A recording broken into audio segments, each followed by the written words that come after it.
আজকে চলে আসলাম মানিকগঞ্জ সাটুরে। এখানে একটা গাড়ি কিন্তু ফাইসে গেছে একবারে। তবে যে ড্রাইভার বা গাড়ির মালিক ছিল তাদের কোনো ক্ষয়ক্ষতি হয় নাই।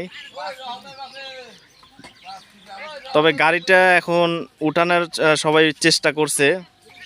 তবে গাড়িটা যেভাবে ফেসে গেছে উঠানো খুব কষ্ট হবে। সবারই সহযোগিতা লাগবে। এই যে ফায়ার সার্ভিসের লোক চলে আইছে।